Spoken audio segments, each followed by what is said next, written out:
అక్క ఇంటి మీద కూర్చుంటే చెల్లి ఇంట్లోకి పోతుంది, ఏమిటది? అక్క ఇంటి మీద కూర్చుంటే చెల్లి ఇంట్లోకి పోతుంది, ఏమిటది?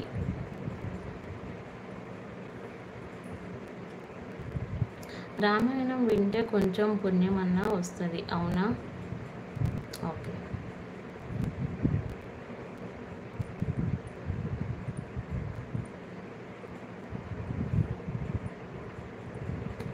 అక్క ఇంటి మీద కూర్చుంటే చెల్లి ఇంట్లోకి పోతుంది, ఏమిటది?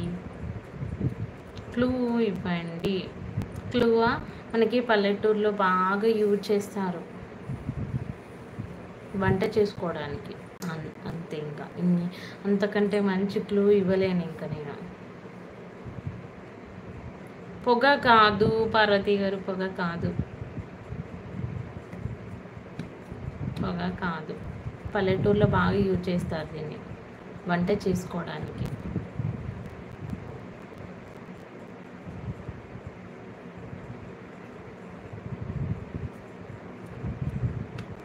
అక్క ఇంటి మీద పొయ్యి.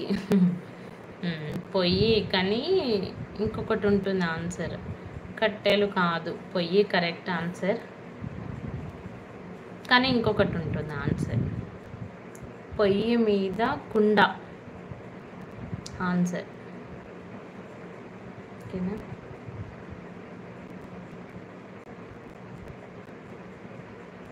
క్వశ్చన్. తెలుగు సంవత్సరాలు కూడా తెలియలేదు, చూడు మన సంస్కృతి సంవత్సరాలు అన్నీ మర్చిపోతున్నాం, అవునా?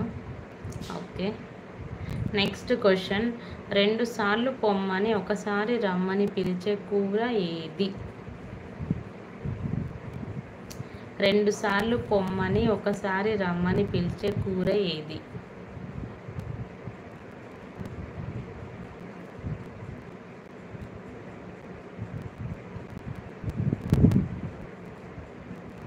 తెలుసా ఆన్సర్ ఎవరికైనా?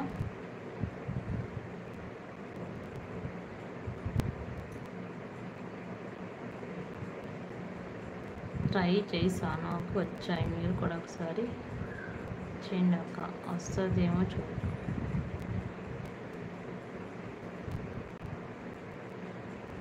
ఏమో ప్రేమ్. ఎస్, గోంగూర కరెక్ట్ ఆన్సర్ బాలుగారు, గోంగూర కరెక్ట్ ఆన్సర్.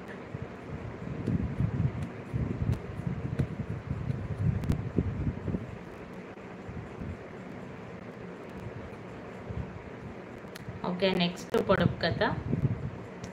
బాలుగారు క్లాప్స్.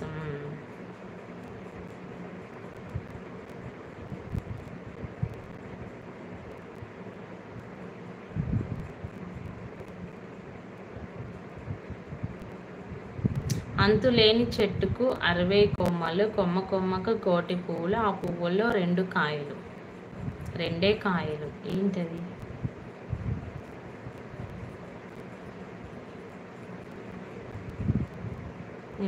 ఎవరైనా ఎక్కిళ్ళు రావాలని కోరుకుంటారా? ఎవరయ్యా మీరు?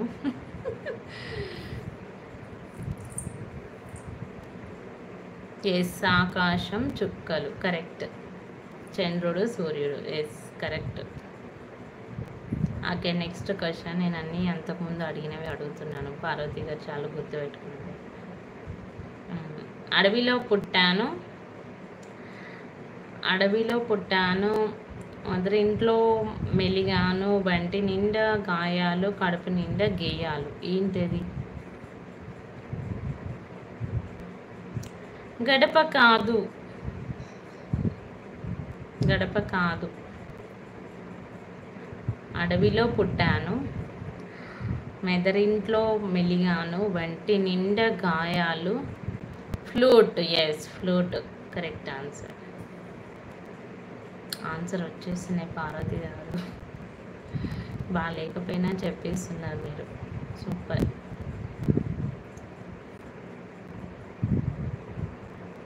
Okay, next flute. అడుగులు ఉన్న కాలు లేనిది ఏది? అంతకుముందు కూడా అడిగాను ఈ క్వశ్చన్ నేను. అడుగులు ఉన్న కాలు లేనిది